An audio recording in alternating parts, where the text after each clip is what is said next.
Hi, this is Tony Poulos, and I'm here today with Lucas Skoczkowski, who is the CEO of Redknee.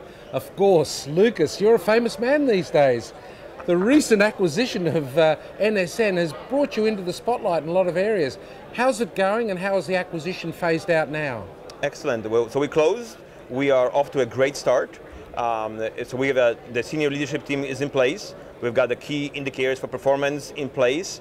Our product initial integration product is complete. We are doing the demonstration of this Redknee CRM integrated with unified Charge Once product, which we're demonstrating here at TM Forum, which we're very excited about. And I would say the feedback from customers has been excellent. Quite a few large customers have voted with their purchase orders, which is a great vote of confidence. We have a lot of workshops, and a lot of new customers have really engaged us now that we are larger, to really see how we can work with them on with our product portfolio and meet their business needs. So I'm actually very happy and very proud of the team, what they've been able to accomplish so far. I'm hearing also that you're moving into cloud-based solutions. How is that going to work out, and what have you got in mind? So I think cloud is critical to our customer success. So my big belief is telecom, to begin with, is already a cloud provider of cloud services. I think they need to start leveraging their own cloud capabilities for their own business. And so I believe that this can really accomplish a couple of things. For tier ones, where they want to not necessarily do a complete overhaul of existing systems, but maybe bring a system just for LTE, they can leverage that cloud-based solution.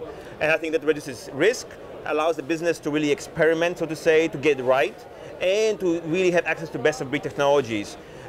For small operators, I think it's the most economical way to go, to leverage multi-tenant system, leverage the innovation, and drive speed to market. I also believe underneath the cloud, what you really see underpinning is productization of the offering. Yes. And BSS has been in a big path of productization. We're definitely in the camp of configurable product is the way to go.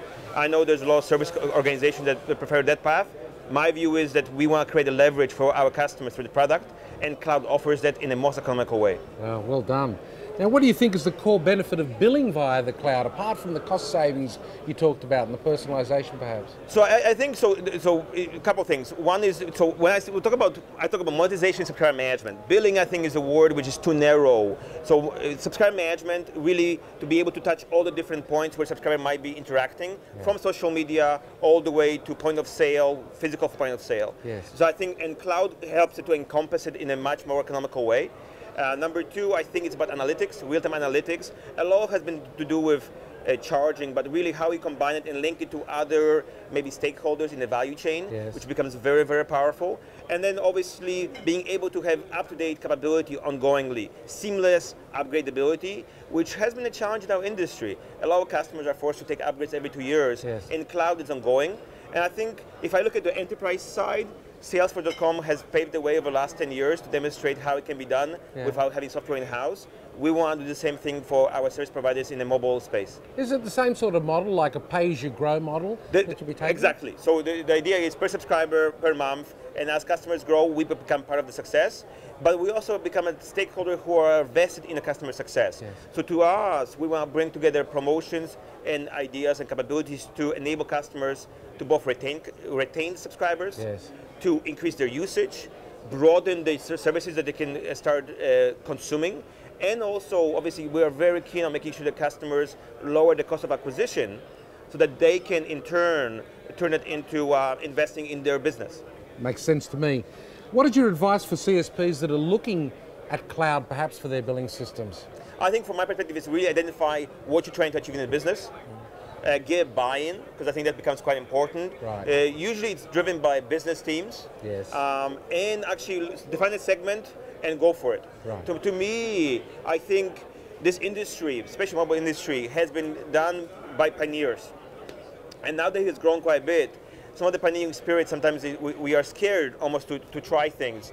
In my view, cloud allows you to experiment and allows you to sandbox that in a much better way, look at a segment, try it, iterate, and make your business successful. Makes sense. What type of service provider, do you think would really be looking at cloud-based services? So interesting, in a tier ones, so in North America, we got one of the tier ones who's using the largest service OSS or BSS provider in the market, and they're using now our capability for both postpaid and prepaid, right, to really address the agile side of the subscriber base. So we have a segment which we are pursuing with them that's very exciting. And obviously this MVNOs, which are channel partners with either stores or brands that are very known to certain segments. Yes. There are also multinationals who want to create their brand across multiple markets where they don't operate actual networks. Makes sense. So we have seen actually broad big customers, really, really large, kind of multi-million subscriber networks, as well as the 150,000 subscriber networks who want to both participate in this capability. So cloud really allows you to address the full spectrum of the long tail of customers, whereas the on-premise systems are really reserved to tier ones and tier twos. So makes a lot of sense. So I'm going to be keeping an eye on you and the cloud offering in the future. Lucas, always a pleasure to talk with you. Thank you, Tony. Really appreciate it. Thank you.